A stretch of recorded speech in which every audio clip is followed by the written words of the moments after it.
I'm in the booth. You might pop ass with him. Oh.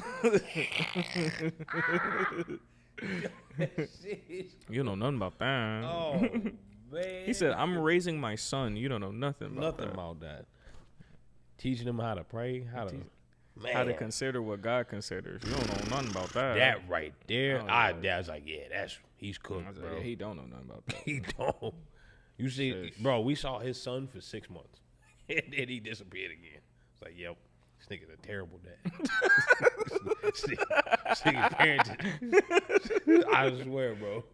Welcome to Fine Arts and Friends, where I interview creatives about their creative lifestyles, problems that they have to overcome, and just about their lifestyles. That changes every time. We're going to get it down one time. Today I have Andre Gary to finish up the part 2 of last week's interview. We're talking about sponsorships. We're talking about mentorship. We're talking about community. We're talking about roller skating and breakdancing. So give them a quick recap. Dre, you've been skating for how many years? So we've been skating for the better part of 2009, 2010. So it's been about a decade and some change. Yeah. So yeah, some years under the table. But yeah, ever since the better part of 2009, we've been skating. So. Okay. What was the worst part of 2009? The clothes. Holy. Do not go look up Diverse Effect videos because the outfits told it all. We'll just say that. Okay. We've been skating for about 15 plus years. And the last one, I think we got to the point where the team I was sponsored by was going against the team that you were sponsored by. Yep.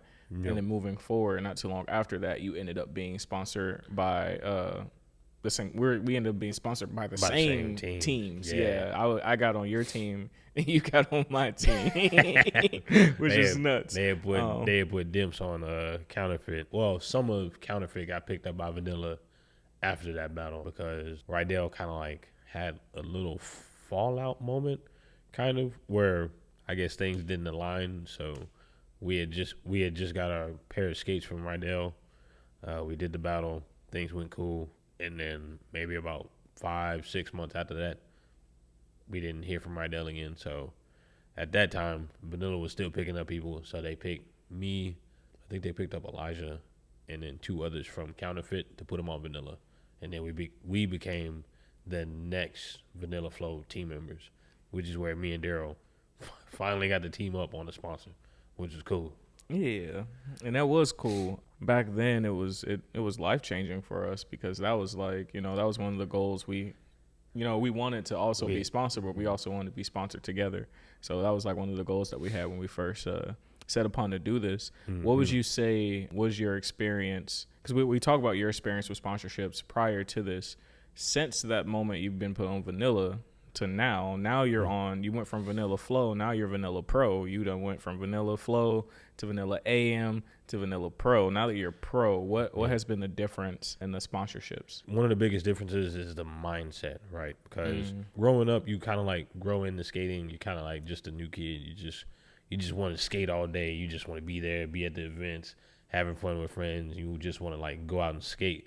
But as you're growing into the sport, you kind of realize how many eyes are really on you and the impact you have, right? So for me, growing into this jam skating thing and watching it grow from just being like a kid that just wants to skate to now being somewhat of a mentor and a teacher to the kids who are looking up to you.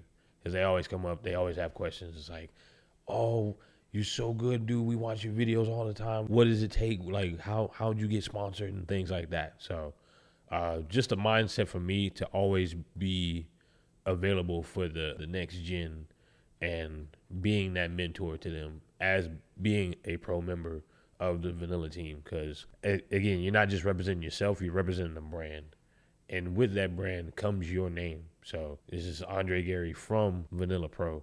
So the bigger the label, now the more eyes you have on you, the more people are going to start looking to you as that upper echelon, right? So that's kind of one of the biggest things I took away from that is the mindset going from Vanilla Flow to AM to Pro Team, which is really the growth of a person. Yeah, and I agree with you. I think that was beautifully said. You said a few words that I liked. I mean, I liked everything that you said, but you had a few special words in there I wanted to put emphasis on. One was impact, and the other one was mentorship. Throughout all of your levels of sponsorship, how has impact changed for you? What did impact look like as a flow skater? What did impact look like as an AM skater? What did impact look like as a pro skater? As a flow member, I kind of like felt impacted because it was the shock value of getting picked to be put on that team was just like, me? Cool. Hey, I was overly ecstatic, and I was just like, I was a kid in a candy store. Like, it hit me so hard, and I was like, yeah, cool, yes. And at the time, Vanilla was going through this phase of making modeled skates for different skaters, so you could create your own skate. So everyone from pro to AM to flow could make their own skates. So immediately when I got put on, I was like overly ecstatic. So that hit me the hardest, and I was like, I get to make my own skates. And what would you say your impact was to others? Like, I feel like them watching me go to events and kind of like just trying to rip it as much as I could, going against the top dogs and like somehow winning. I feel like that gave more of the generation behind me more of a, I guess you could say like I impacted them by showing them what hard work can really do. Because like there were more talented skaters than me all across the board. And they're from all over the country, and I'm just this kid from Texas that does a little bit of different skating that adds a different element to my skating. And they saw me at almost every event. There was almost no event I didn't attend for about the first 5 years. So they see me at every event, putting in the work, skating against the pro skaters that are already pro, skating against guys that are up and coming that are supposed to be like, oh man, there's a like Ryan Butler. Like, I mean, as many times as I had to battle him, and they saw me take about 2-3 wins on that guy. So they're like, oh wow, that's a hard guy to beat. That's a hard guy to battle. Listen, it was not easy winning against Ryan Butler. Ryan, if you watching this, when we post this, what's the ratio? what's the score sheet right now? I think I'm up. Okay. On Ryan, I think I'm up. Ryan, listen, don't take that the wrong way. Listen, this is like after you retired. I think I hear Ryan lacing up his skates right now. Win the rematch. Hey man, listen, Ryan, listen. I want no smoke. I retired. I'm teaching class. I'm retired. Listen, don't strap up on me, please. Pause. But what? Oh my God. But yeah. Yeah. But I'm glad I hit that little explicit content mark. Yeah. When I was trying to upload these earlier. Yeah. Yeah, man. Listen. I know you were great. Mm-hmm. If you still got the skills you had, yikes. For anybody else, beware. But the amount of times I've had to battle those guys and I've ended up winning, I feel like that put an impact on the kids that were coming up to see someone putting in hard work and actually trying to win battles and actually trying to do the things they said to do to be like a pro level skater or get to that pro status or get you a sponsorship, right? So the more you skate and the more you put in the work, I feel like the more impact you have on the people when they see you at every event. They see you killing it. They see you doing all the things. And then you finally get to that grace point of catching a sponsorship, going pro. Damn, when I went pro at WSA too. Yeah. There you go. So it was a lot. Yeah. That's amazing. Impact led to hard work for you. I guess I'm trying to say the reflection of your impact was hard work. Mm-hmm. And that led the younger generation to be inspired by the hard work that you were doing. And they think, oh man, if I just work hard like Andre, then, maybe I can, reach the goals that he reached or, reach the points that he reached or maybe even more. Yeah. And now you said you're into mentorship. You're teaching, you're hosting classes. We're about to do this tour. This will probably come out after the tour. Yeah. Since this is coming out after the tour, we just want to say thank you for showing up. Thank you guys for attending. We love always seeing you guys out at these events, at these workshops that we're putting on. This is only the beginning. We're going to hope to push this more. We're going to try to get out to more states. So if you guys know anybody that's like willing to host us, we're down to come. Just hit us in the inbox. But yeah, to anyone that's showed up to our classes before, thank you. We appreciate you so much. So yeah, I wanted to ask, what does mentorship mean to you? as far as giving back? Like, because now you gave back to the community as you were building, you know, your status. You gave back through inspiration. Now you're giving back also more directly by being in person, offering these lessons, teaching these people. So what has that been like to shift into that role? What has that been like for you? It almost felt natural because it felt like I was still in training, right? Because even when I was training with these guys, I was kind of like helping them out, giving them pointers, and then watching them grow as I was growing myself. So doing the same thing for like the younger generation, just kind of like, it just felt like training, right? I'm training them while also training myself. So giving back to them was almost a natural feeling for me because I'm always there. I'm always helping. Everyone always comes up to me with questions, and I always try to have an answer. Like I said, I always want to be there for them as that guide, that mentor. So that way there's no gray area or no area where they get stuck, right? So I always come to them with open hands and saying, if you need me, I'm here. So growing into that, I feel like it is almost natural for me just because I'm so used to training with people and then helping them anyway. Because I may have hit some of those points that they're trying to reach. Yeah. So it's just me giving them those pointers that helped me to hope that they get to that same point. And what would you say, like what level of importance would you put onto mentorship? Like when you were younger and you were coming up, did you have any mentors? Like what did that mean to you? Yeah. As we were coming up for like a while in the early years, we had 2 or 3 mentors with Tony, Jeff, and Anthony, and they helped us a lot. Like we had so many like spots where we would get stuck where they were there to help us.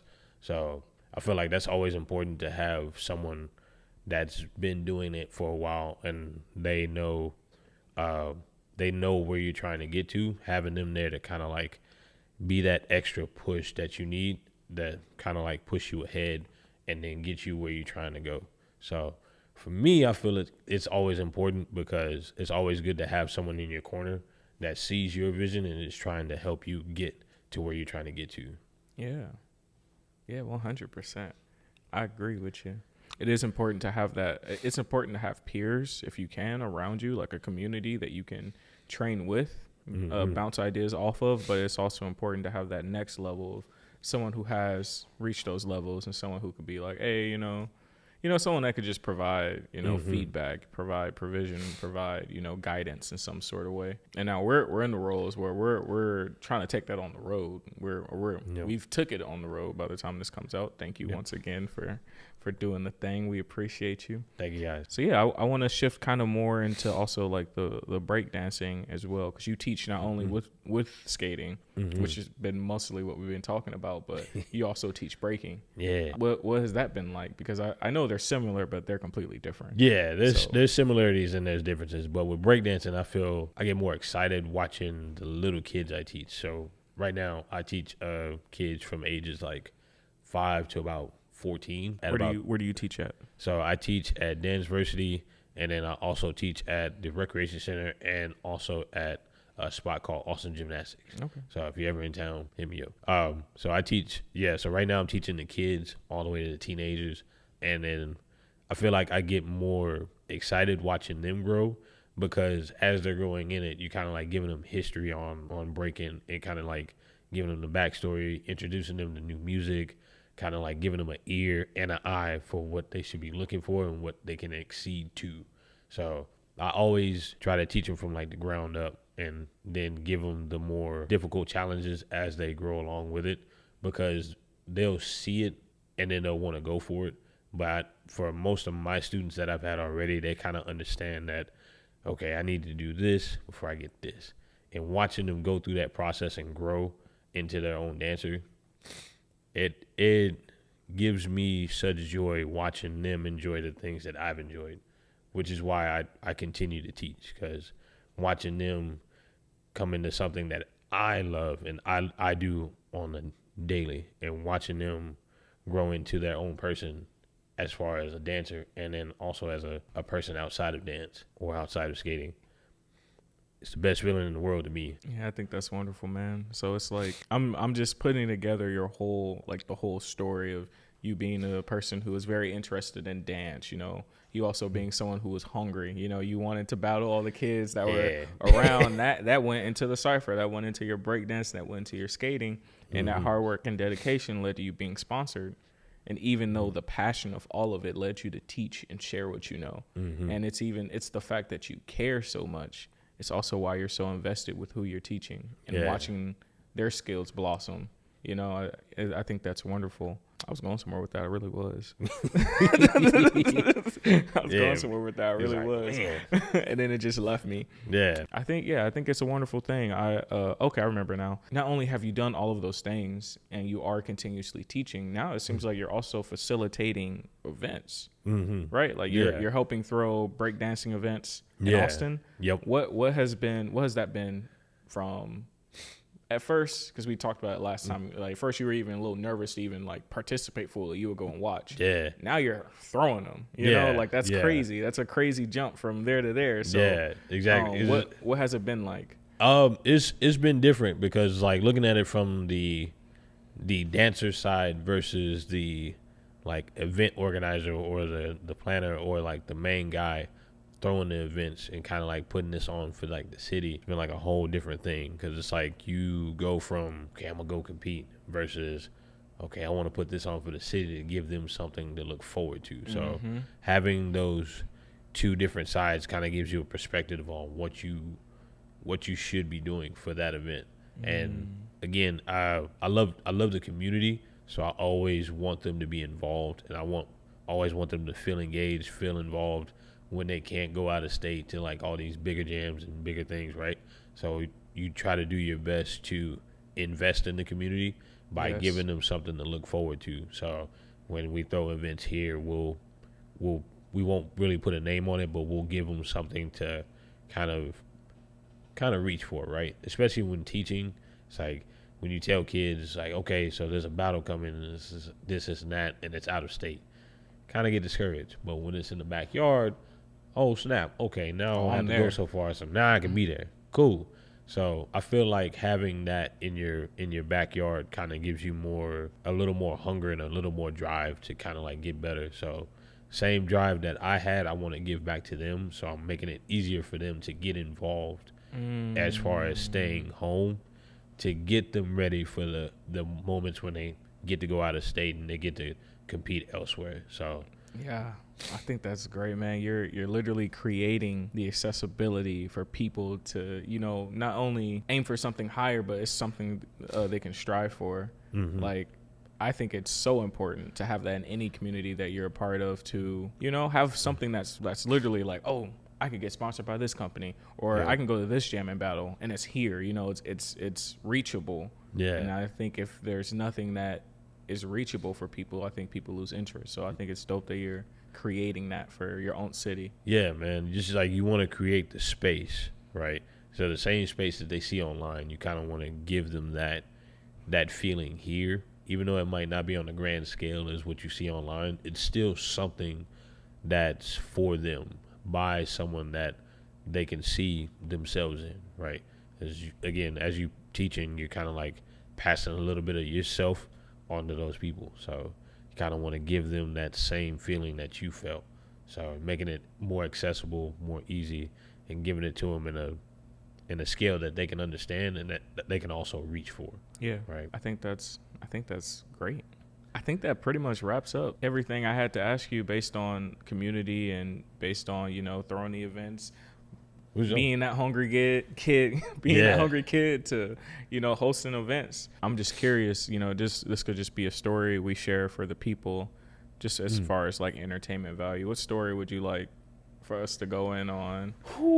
It could, because me and Dre have a lot of history together. We've done a lot of competitions. The one that we talked about, we were on opposing sides, but we've done a lot of competition. We're on the same side, and there's so many stories about getting there, winning competitions, and having to use the money we won to get home. I was thinking he was gonna go there too. There's a lot of different things.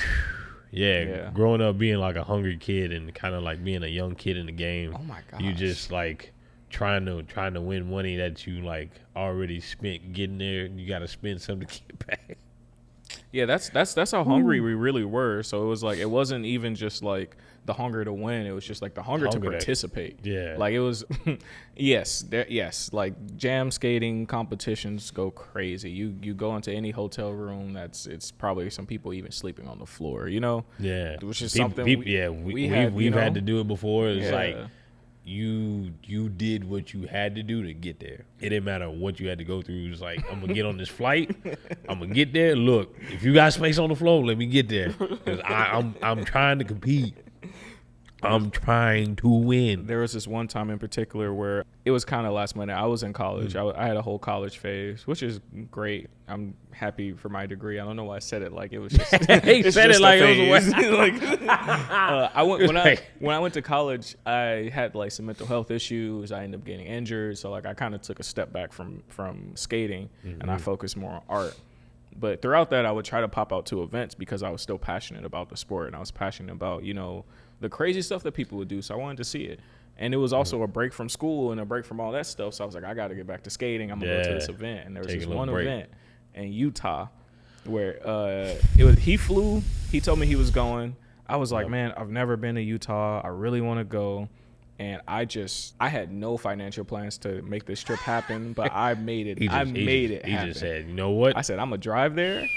And I flew. Listen. Oh, and we'll piggyback that back into this. So, for the earliest times when we both had cars, we would drive to these events. So there were times where we went through like 21-hour drives. Oh, God. We've had 26-hour drives. These are like full cars with full luggage. Full cars, full luggage, maybe like 3 or 4 pickups of just random people in the car, and then we just take off to these events. And driving after I hit 26, I was like, I'm flying. I'm flying everything. I'm done driving. But yeah, when he said he was gonna drive, I was like, you could have. I get it. You in college, cool. You gotta save money. I get it. God, it wasn't even like me trying to save money. It was me like, I knew about the event, and I was just like, I ain't going to that event. I can't make it. I can't make it happen. Yeah, I'm a full-time student in school. I'm in 2 organizations, and I got a full-time job. I was just like, nah, I can't make it. And then I was like, I could make it. At that point, it was too late for me to get a ticket. I was like, I gotta drive. Like, this was like a week and a half out, wasn't it? I decided 2 days before the event that I was gonna go. So I made that money to get up there, and then I got up there. Right. I did. And then I realized you was trying to make money. Yeah, I realized I didn't even have a place. I called Dre. I was like, "Hey, Dre, I just crossed the Utah state border, and I realized I haven't figured out where I'm staying yet." And he was like, "Oh, bro, come to my room." And I get to his room. We had like seven people in this. We was rotating from the bed to the floor each night. We just all rotated around. You ain't gotta be that hungry. I mean, you can have, financial planning. That'd be great if you want to participate in this sport. Yeah. You don't have to sleep on floors, but if you really want to make something happen, if you want to make it shake, just plan ahead. just plan ahead. Be prepared. But yeah, me and them young kids, man, we didn't really have too much financial planning. We had a little bit of pocket change from the jobs we had, and we were just like, I got enough. I'm gone. And sometimes enough enough wasn't enough to kind of like get through, but we learned and we grew, which got us here today. It was 2 days. Them days of just fighting to get money back in there. There was one time where me and Dre we won 2 competitions at one event. Usually there's like an event, and then there's like 3 or 4 or maybe like 6 different competitions that'll happen at that event, or different brackets, I would say. I think me and him won like 2 different brackets. So we won 2 different. We won the 2-on-2 in the crew. We won the performance too, because we did that last minute. We were like, fuck it, we could just get out there. Yeah. And we won that. So we had a little bit of pocket change on the way back, and we missed our flight. We missed our flight coming or trying to leave, so we had to stay at the hotel. We had to buy a hotel room. We had to buy a hotel room. We flew Spirit. Yeah. That was our last time. That was my last time flying Spirit. If y'all know Spirit Airlines, bro, God, that was awful. But it was cheap. So we bought it. But their check-in it shuts off maybe like an hour pre. Stupid. and then you couldn't, if the next flight wasn't until the evening, and if that flight was full, your next flight wasn't until the next morning at about like 8 or 9. Yeah. So we missed our flight, and the next flight leaving out, going back home full. So we was like, damn, we just won this money. we gotta spend it on the hotel, and we gotta eat. Fuck, man. I think I went home with like $100 left, because we won about like we won some good change, but I know we spent about a grip of it. Yeah, just literally that day. Like we were like, oh yeah, and they were like, oh yeah, y'all got here too late to check in. We're like, what? I was like, bro, ain't nobody here at this airport. I can get to that terminal. Fine. And I was like, bro, we were right here. Nah, we'll put you on the flight tomorrow. It's another $100, so we had to pay that, and then we had to find a hotel, pay that, and then I think we just literally stayed in the room the whole time. It wasn't because everybody was gone, bro. We was teed off because it was like everybody gone. We can't go nowhere, so we was just in the room. I think we ordered pizza and just chilled. Yeah, I think I got one more question for you. Yeah, and then I think we could wrap this up because this is a part 2. How important in your current stage of your career? How important is collaboration? Ooh, that's a great question. I feel like collaborating is dope because it always shows that there's people willing to help people and people willing to kind of like be there to kind of like be with each other, right? And it's also dope to collaborate with people because it's like you can share visions. Someone might have something that kind of like you look to. It's like, okay, cool. Or they might point out something you don't see that you could use, and they can use, basically sharing ideas and kind of like getting back into, right? So I like collaborating. I like it. Think it's dope because again, it's a part of community. You're always giving back. You get back what you put in. Mm-hmm. So if you put into the collaboration, you get back what you get from that collaboration. So I like the idea of coming together and bringing things together. Cool. I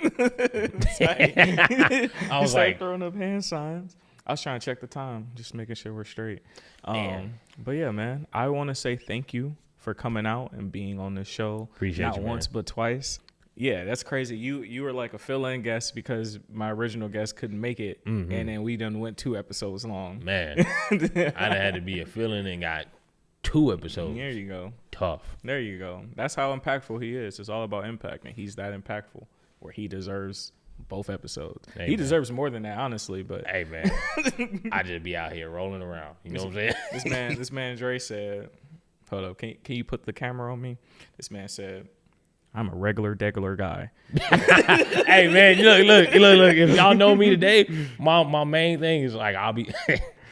It's me being modest. I'm average at best. I don't know what y'all want me to do. I'm average.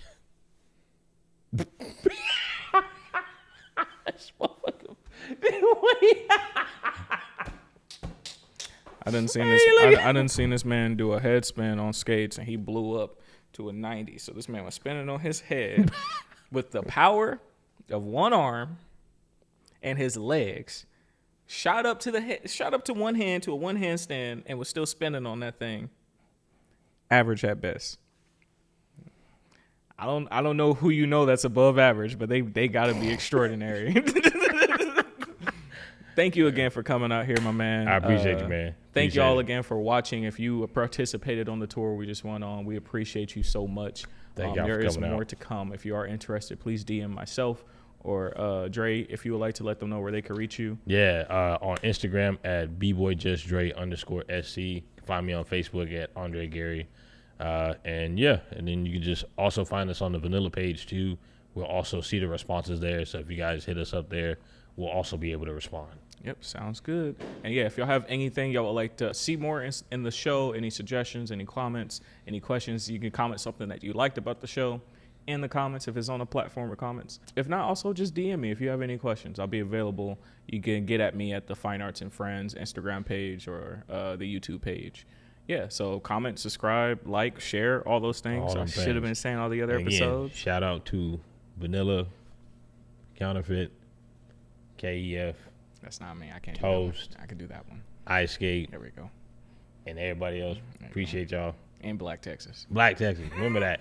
Get toasted on the Texas Toasted Tour. Yes. Absolutely. Come get toasted on the Texas Toasted Tour. We're going to have to shoot that outside. Yeah, facts. We have to shoot that. Man. We appreciate you. We'll see you on the next episode. Peace.